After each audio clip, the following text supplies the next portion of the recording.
Because an IDF soldier in many circumstances is living in similar conditions to someone like myself. So I treat.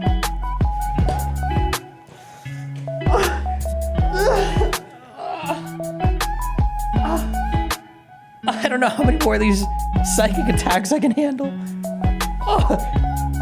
An IDF soldier is in many instances living in the exact same conditions as I myself, as a $4 million home.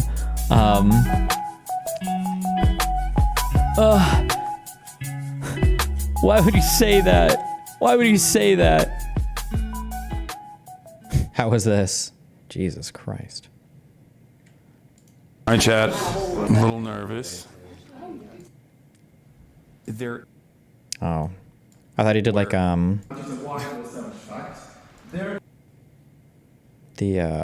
don't, what's the format of the college things I would do? There's like a name for they might just be called form debate or whatever. I thought it was one of these, but it sounds like he does like basically an hour interview and then he just takes some questions. He gets smoked by a ginger person. Give me a timestamp real quick. The organizer hates you based. Did I do anything at Cambridge or? I don't remember which schools I've been to. Oh, Yale and Cornell. And there were two others, but I don't remember before I was recording them in here. Video of it. Uh-oh. Hasan debates Ron Weasley. All right, let's do it. Sorry for questioning you, but I'm sure What? No, I'm used to it. I guess the thing I was talking a little bit about was, I know I'm not a fan of him either, but Richie Torres sent a big letter. But oh god! But in particular, there were some comments in there about sort of dismissing. A lot of people did feel very upset at the time. I remember seeing it about dismissing what happened on October 7th as rape fantasies, rape hallucinations. I mean, the UN has gone checked. Yeah, verified. No, you know what's ironic? You want to know what's ironic about that? Yeah. So that was a 17-second clip that Richie Torres got from a group of people that are trying to. Oh. So you're just going to ask him? Hasan's doing the thing where it was out of context. It was out of context. Okay, so you just ask him, oh, so then do you believe there was systematic or mass rapes that happened on October 7th? Just ask him then, if it was out of context. Please, just ask him. Present this narrative that I am a vicious anti-Semite that is a it was just that you denied, denialist. You denied the systemic. And what's really interesting about that clip is that I went back, because I was like, this doesn't make any sense. And I went back and I looked at the 17-second clip that he put in that. And it was actually from a broader conversation where I was arguing against someone who was denying rapes. And I was like, no, I think that there is a very high likelihood that sexual assaults occurred. And I even brought up the UN report that you're suggesting that that there was at least one documented instance of first-hand account testimony from one of the hostages that sexual assault had happened. And that there is no reason to disparage or to claim that it did not happen when there is at least evidence that it did. That's not what anybody's talking about. And that it had not changed the dynamic of genocide for me even a little bit. Okay. And I think that the way in which you said that to a lot of people sounded very, very dismissive. Especially to people who had relatives who were perhaps murdered or taken away. Who felt that the loss of life on that day. So let me ask you this question. Traumatic for the Jewish Let me ask you this question. How do you feel about the fact that every day 20 million Palestinians die compared to only one Jew? Let me ask you this question. Now that you know the broader context, do you feel as though, do you feel like you were maybe duped, misled by destiny and the DGGers? Duped. I don't want to say duped, but that you saw this that was very clearly out of context. Just ask him. Ask him if he believes if systematic rapes or mass rapes or rape as a weapon of war was used on October 7th. That's what it was about. Or if he just thinks that one happened, only one happened. Just say, ask him, did only one happen? Just ask him that. It's such a clear, easy, straightforward question. Does that change your opinion a little bit? Or do you feel like I'm running defense? I'm very much on the sort of, I've always been on the pro-Palestine side, a left-leaning person. So I never looked at what I saw and said, this is justification for blockade, genocide, anything like that. But I did see, I'm also a humanitarian, and I think that it's important when you're trying to solve a conflict, or when you're trying to stop violence, that you honestly say what happened. And what happened was, murderous militants went in to a music festival and murdered hundreds of teenagers in cold blood, and often massacred and mutilated them in ways that we have on camera. And that is deeply traumatic to me. Why is he looking like he doesn't agree with that? What does he not agree with? Oh, just ask him. God, he's such a fucking pussy. Dude. Oh my God, he won't own anything. Look at him. He's like, watch. He's like, say what happened. Watch. And what happened was, murderous militants went in to a music festival and murdered hundreds of teenagers in cold blood, and often massacred and mutilated them in ways that we have on camera. And that is deeply traumatic to me. And I guess this was linking to a broader point that, yes, I understand this whole thing, but there is context to this, and you can't just sort of suggest any violent action is justifiable against someone if they don't hold views you like. But this is in depth. I don't. Do you think I maintain that position? It doesn't. No. But do you think I maintain that position? Do you think that I think that it was wholeheartedly justifiable? I think certainly you haven't been very clear in your comments. Wholeheartedly justifiable? Like that's what do you mean by wait? So was it partially justifiable? What was that? What an odd combination of words. I don't. But I don't. Do you think I maintain that position? Sides, it doesn't. No. But do you think I maintain that position? Do you think that I think that it was wholeheartedly justifiable? I think certainly you haven't been very clear in your condemnations at times, and I've watched what you said. He used the secret trigger phrase, condemnation. Oh, you want me to condemn? You want me to condemn Hamas? Fine. Will you condemn the IDF? Okay. It doesn't seem, for example, I in the course of your talk, you didn't mention what happened on October 7th once. Yeah. You mentioned it as the start of conflict. You didn't mention... I don't even think it's the start of the conflict. I actually, if you recall... Actually, the conflict starts in... are we going to say 67 or 48 or 47? 48 or 47. Maybe earlier. My guess is going to be 48, 47. Started the conversation, or maybe 1917, even before the inception of the state of Israel. There's a deliberate reason for why I did that, because I think it's important to understand the historical context in which violent resistance. There's no context for murdering hundreds of teenagers, is there? I think that there's always context. Just like there's context. I don't think it's a contextual justification. I think it's offering background and analysis. Analysis is not justification. I mean, this is a deliberative body, right? We're in a space for free speech and debate, and I think that. This is actually, ironically, one of the things that I don't like about debate is that there is a woeful misinterpretation that exists in this space, and that, especially when we talk about certain things, like certain subjects that are very difficult to broach in an open and honest manner, I think a lot gets lost in the nuance. And I think you understand where I'm coming from when I talk about this, like that October 7 is, I've never said that October 7 is like the inception or the first stage in what has unfolded. I think that it's important to understand the context in which violent resistance has evolved, whether it be Hamas or whether it be any militancy against like overarching oppressive colonial actions. But I suppose what I'm saying to you is there's time for nuance, and there's also time to say something is unequivocally evil and something is unequivocally unjustifiable. Oh, this is what a cringe. This kid sounds just as cringe on the other end. I'm wondering why you can say that correctly about the wealth of Israeli atrocities.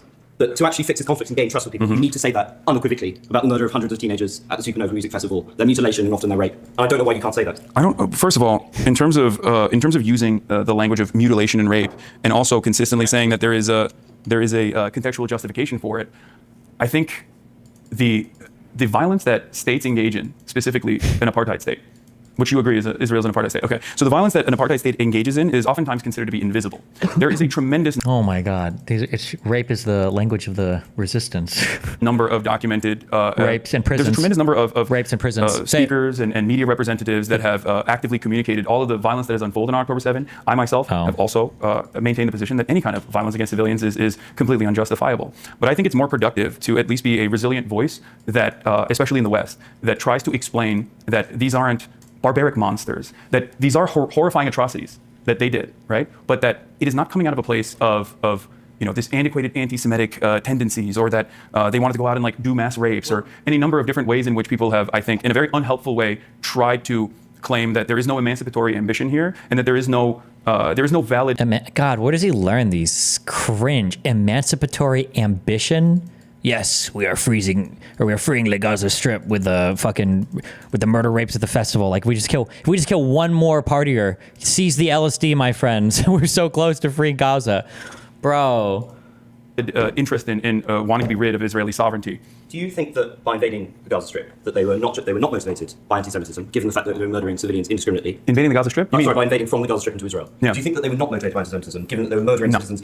No, that is remarkable. No, the entire logic of Hamas. Yeah, no, I don't. On anti-Semitism. Oh, no. So they were trying to free the country, one party goer at a time. Don't recognise that, then you're never going to build any trust with the Jewish community. If you have people who are he doesn't care. He doesn't. What the fuck? How many Jews are in the world? Like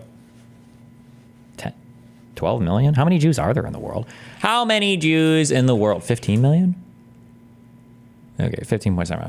Fuck them. Who cares? Who cares? And suggesting that your people don't have a right to exist. The slogan of the Houthis who you so admire is death to the Jews. I know, and I've been very... They can exist. They just need to go exist in Europe or in Brooklyn. Critical of that as well. Well, I don't know if critical enough not to platform somebody and call him a sexy pirate. That person wasn't I don't know if you're... Whoa. The person that I brought on, just because he was famously known as being an attractive Houthi, who on his Instagram and his Twitter has multiple times said he's a Houthi, that guy wasn't even a Houthi, bro.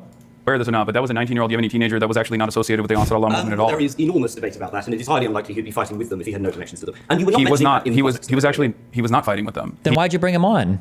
If he was just a random Yemeni kid, why bring him on? There's a lot that gets lost in the translation, and certainly I think a lot of commentary has existed in the space of a conversation that I had 10 months ago, or at this 11 months ago, before the Ansarallah administration was even designated as an official state-sponsored terrorist organization. Joe Biden had actually taken them out of that classification that Donald Trump had put them in because of the fact that they were moving on, that the Saudi-Iranian normalization had taken place. And that person, the 19-year-old Yemeni teenager, I originally thought was a Houthi, and I'm very open about that. And you Wait, then why would you? Wait, then why are you saying that he's not a? So how does it, if you brought him on because you thought that he was, then why the fuck are you? What? perfectly happy to give him a Oh, absolutely. I think that there is. It would have been a very different conversation. But having said that, if you think that I would have, like, there were points in that conversation where I asked them directly, "What do you Wait, I confronted him. think about Jewish people? What would you say if I were to tell you that there are a lot of Jewish people who are leading anti-Zionist protests in America?" And his answer was very clear. And this is a person that has. Yes, he does indeed think it's cool when there are Jews in the U.S. that shit on Israel. Okay, and there are Arabs. There are famous Arabs that also shit on Arab. What do you think about well, fuck. I was gonna say apostate prophet, but I shouldn't say that's an Arab shitting on Arabs. That was a guy who's left the religion of Islam. But if I would point to a guy like him, Hasan probably hates that guy. That'd be my guess. Without even knowing anything about it, my guess is if Hasan has ever said anything about the apostate prophet guy, he says he hates this dude. He fucking hates him, right? I'm sure you can find these people that are like this. Like, what does that matter? And they said, "Oh, I don't hate Palestinians." You would critically engage and examine that, but you do not critically engage and examine with this individual. And Yeah, instead, you because an IDF soldier in many circumstances is living in similar conditions to someone like myself. So I treat.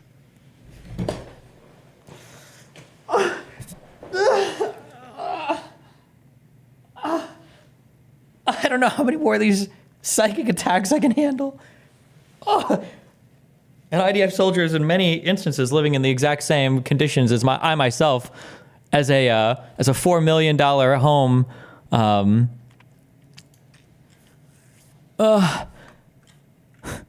Why would you say that? Why would you say that?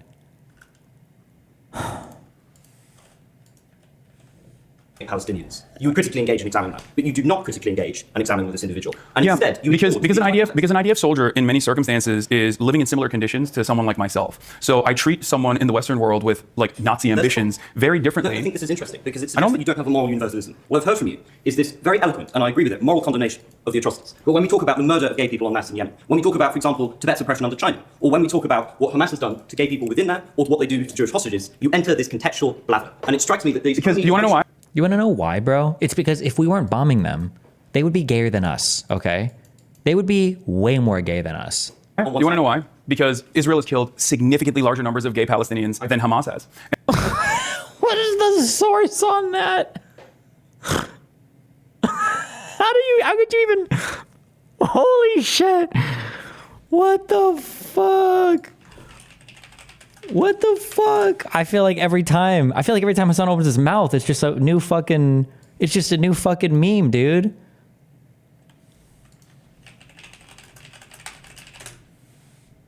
Jesus. And that is precisely why I think it's a universally unproductive conversation. Hamas has. What Hamas has done to gay people within that, or to what they do to Jewish hostages, you enter this contextual blather. And it strikes me that these... Because you want to know why? You want to know why? Because Israel has killed significantly larger numbers of gay Palestinians than Hamas has. And that is precisely why I think it's a universally unproductive conversation to... Like, how can you just so confidently say just like the most bizarro things? I don't even know. Consistently talk about the many different moral failings, especially when I look at this with my own personal background, with the understanding that reactionary movements grow when there are outside forces that are invading a country. This is something that I actually talked about with respect to Ukraine as well, that while there were many movements within Ukraine that were constantly fighting against paramilitary groups that had started off as like offshoots of football hooligans, the Azov Brigade being one of them, that... Did he just try to characterize the war in the Donbass as the paramilitary neo-Nazi Azov battalion fighting against offshoots of football hooligan groups? Or did I misunderstand what he said there?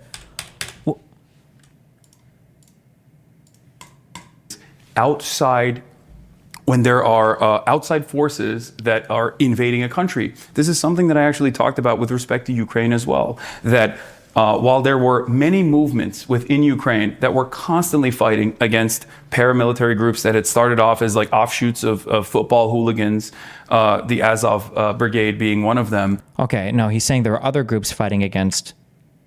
The Azov Battalion is an offshoot of a football. Okay, I don't even know how much what level of propaganda we're even working on here. Okay. Once Ukraine was invaded by Russia, that the inevitable violence was going to make all of the most right-wing reactionary forces, the emancipatory forces that were going to dominate the country in perpetuity. We saw this with Iran, the destabilization of Iran back. Isn't that kind of the opposite though? Like in 2022, was it in 2022 or 2014? Wasn't Azov like formally rolled into the actual military proper, rather than them just being like kind of a weird paramilitary offshoot?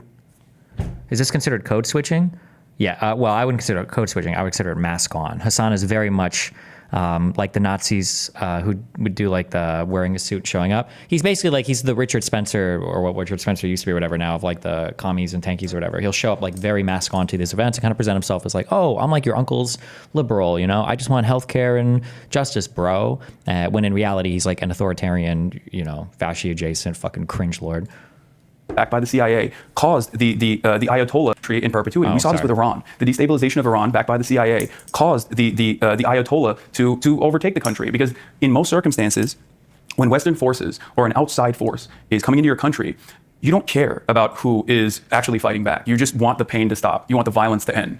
And I examine this across the board in the exact same vein. When a larger, more powerful country meddles in the affairs of a smaller country. I like how he's saying, like, I did a cross-historical analysis. I analyzed this across multiple countries. What, little bro, you mean you read 4 tweets doing this? What are you talking about? Dude, I get cringe. I think like 99% of the time, even I'll say like, oh, I think I read a paper. And by paper, I mean like, I'm pretty sure I read the abstract of a thing. I don't know if it was actually a published paper, it was an MBE or a working paper. And like, but Hasan out here would be like, so I did a cross-sectional analysis through all of history. Really? Where?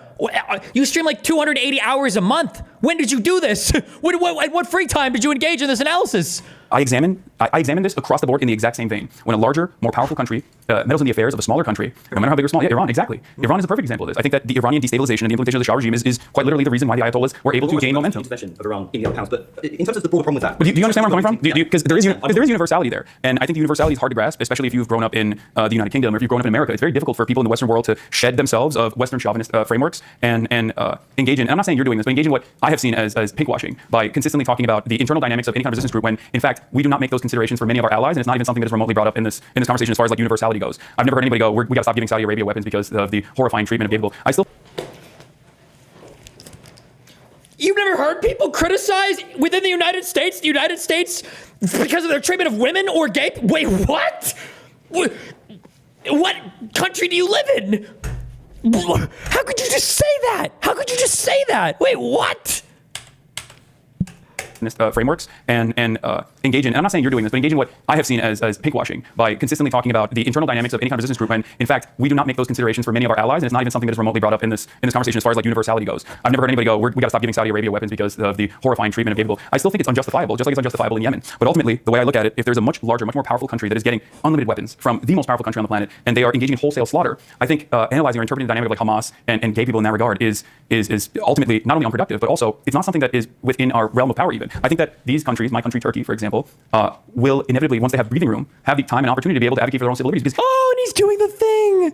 The only reason why they hate the gays is because they're getting bombed so much. Countries, my country, Turkey, for example, will inevitably, once they have breathing room. Where are all of these Middle Eastern countries that are chill with gay people that have had relative like periods of stability then? Like, what are all the major wars that Egypt or I guess like Jordan has fought since 73? Like, are they like have the time and opportunity to be able to advocate for their own civil liberties? Because at the end of the day, the gay people that Hamas could potentially harm are still gay Palestinians. Does that make sense? And we come will inevitably, once they have breathing room, have the time and opportunity to be able to advocate for their own civil liberties. Because at the end of the day, the gay people that Hamas could potentially harm are still gay Palestinians. Does that make sense? And we have the benefit of living in the UK or in the United States of America, where we have undergone this process of civil liberties and advocacy for civil liberties and be able to overcome these issues like the structural hurdles of systematic discrimination that gay people face. Like, I mean, think about Alan Turing. I think there are 2 issues. Sorry if I just respond quickly. If I might just say, why was that the go-to example? I'm so confused. For a very long time, by all means. Sorry, I don't No, it's fine. I would love to sort of offer some of Cambridge Union's fantastic hospitality, maybe British culture. Maybe. Sorry, yeah, you're right. Sure. Can we film it? Can we still stream it? We can film. We'll go to a pub, have a pint. You know, we've been debating for a very long time. I love debating as well. I hate debating. Sorry, That's I am not. A lot of people think I'm fair enough to debate about things which you like fundamentally disagree with. Like, we don't get anywhere in society without doing that. Sure, but there's a line of people too. So The maybe language Hasan uses matches almost 100% of my experience in my childhood years taught in school in communist Cuba. Oh, I'm sorry, in communist China. Maybe he does the left leaning. He's like the king fucking mask on Marxist dude. Like he uses all the Soviet propaganda talking points when he's talking about the Western world. Like he's like, this is like an enemy of the state. Like unironically, like he has all of and he does it while being like a hyper consumerist, hyper capitalist. Holy shit! Yeah, I will get back.